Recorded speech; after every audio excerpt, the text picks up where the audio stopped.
Good morning, guys. Nick here from CPAP Reviews. It's great to be with you again as always. Now, when you first start using a CPAP machine, everyone starts throwing around all this different terminology and phrases, and you have literally no idea what it all means. So I thought it might be a good idea to do a little video just explaining some of that terminology, just so you have a better understanding of where it all fits in and how it all works. So the first term I'm going to discuss is CPAP. Yep, CPAP. That's a word that has saved thousands and thousands of people's lives, and it's very important. So it stands for continuous positive airway pressure, or constant. So C is the type or the method of delivery of the therapy. It's continuous. It means it's set at the pressure set at one fixed level of pressure. Okay, a constant pressure at one level throughout the night. And the PAP, CPAP, stands for positive airway pressure. That's just the type of therapy.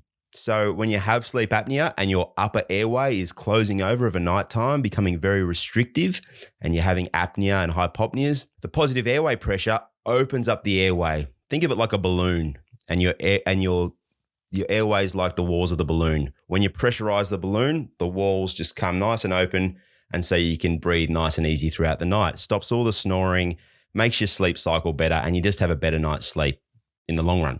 So that's the CPAP. The opposite of that is APAP, or automatic positive airway pressure. And instead of being constant, an automatic machine varies the pressure automatically through the night. So it will adjust the pressure minute by minute through the night, depending on what's required. The machine itself actually monitors your breathing with a flow sensor, and then computer inside basically analyzes that information, and then it adjusts the pressure for whatever's required throughout the night. So you end up with a variation in that pressure. Terms that go with APAP are auto min and auto max. So if we have an auto min at 4 and an auto max at 10, the machine can vary the pressure between those values. So it can go 5, 6, 7, 8, back to 7, back to 9, wherever it wants to go, but that's the range of pressures.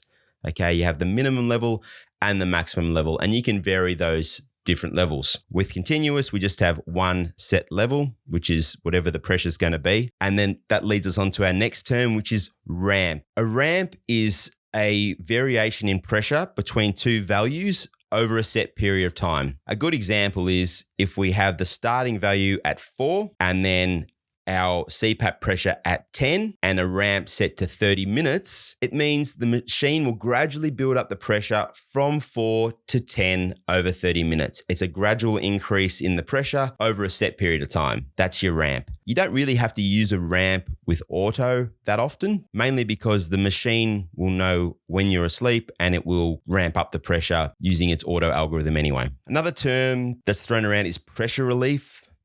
C-flex, EPR, Resflex. Pressure relief means that when you're breathing out against the machine will drop the pressure a little bit to help you exhale.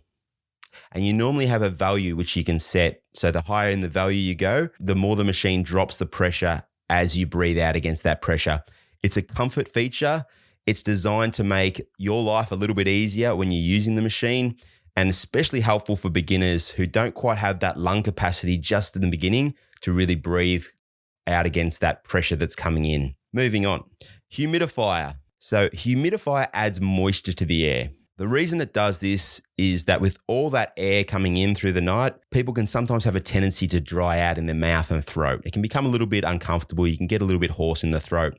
But also humidified air can actually sort of open up the airway. It sort of dilates everything. If you've ever had a cold and hopped into a hot shower and that steamy hot air comes up, you know it can make life a bit easier to breathe. Heated tubing.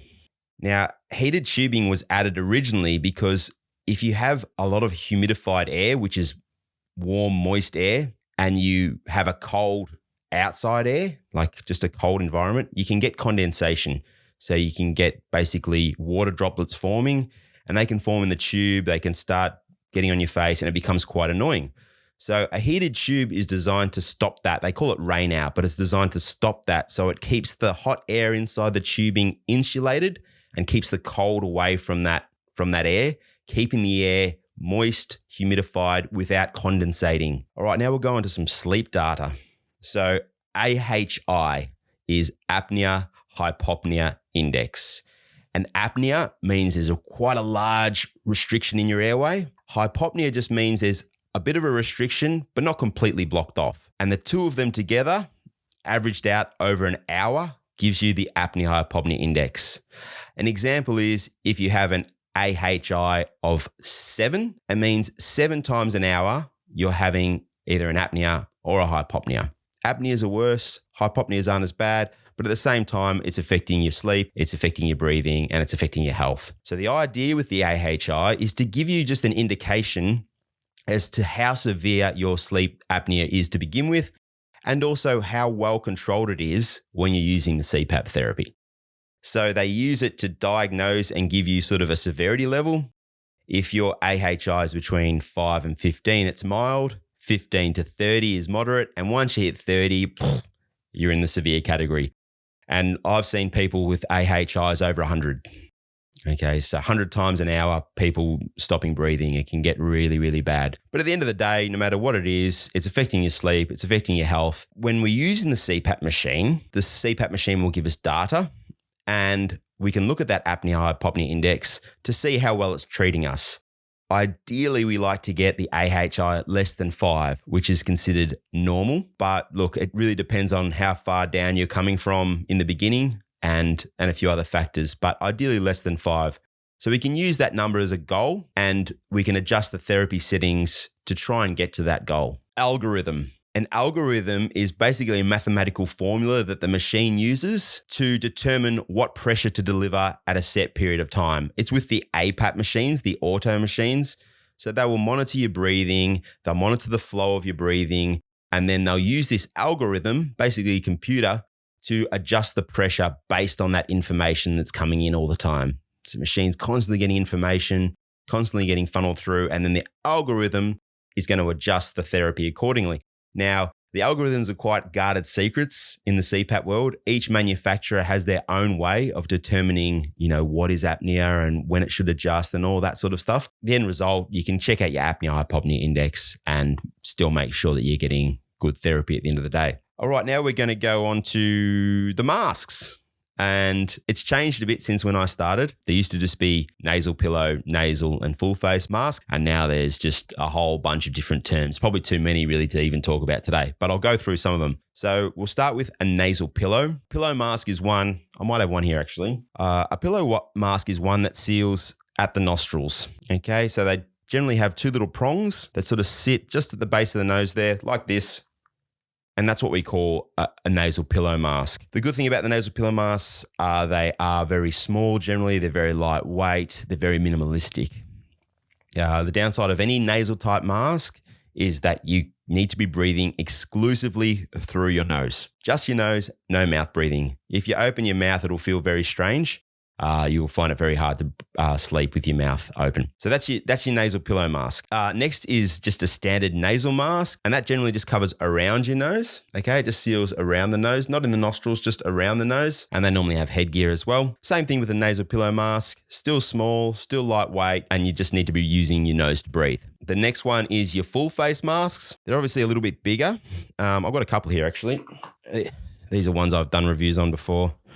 This is the F30i here. This is a Viterra from Fisher & Paykel. The full face masks at the end of the day cover your nose and your mouth.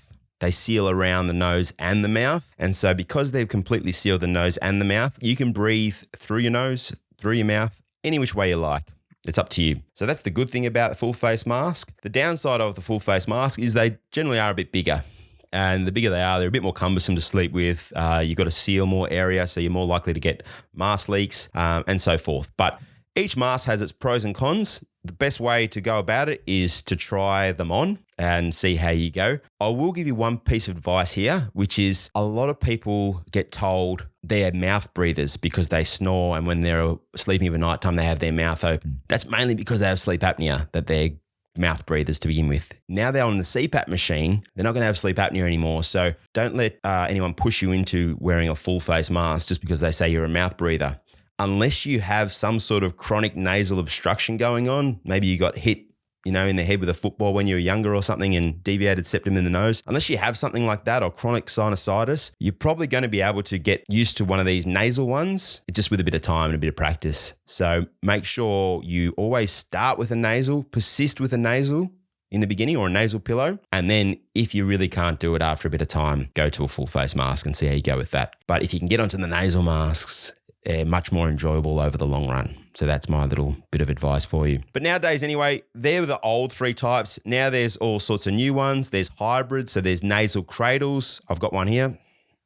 So these are nasal cradles. They don't actually go into the nose, but they sit below the nose. So this is a N30i by ResMed. You can sort of see this cradle section here. This one here I just did a video on last night, the Evora, Fisher & Paykel. And once again, cradle. So nothing going into the nostrils, but sitting very low, just down on the base of your nose there. And then there's cloth masks and all sorts of other stuff, but they're your main variety. So your nasal pillow, your full, and sort of your hybrid type masks. And I'm sure in 1 year's time, there'll be another one to add to the list. It's pretty crazy how it's all changing. Last thing is clinical settings. So machines have 2 setting modes: patient settings and clinical settings. Your patient settings are your general things like changing the humidifier settings, maybe changing the ramp time, really basic type stuff that is it's in the manual. The clinical settings you won't find in the manual. They're for gurus like myself to change things like your CPAP pressures. I always recommend to you guys, and that's why I show you all the videos on learning how to get to those clinical settings and learning how to change them. There's normally a little bit of a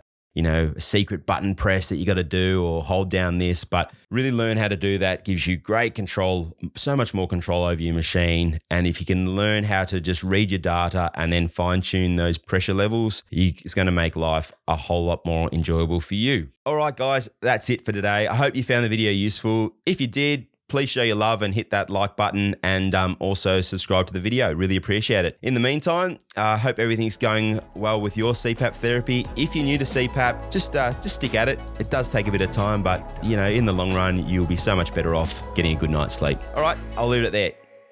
Cheers. Thanks for watching.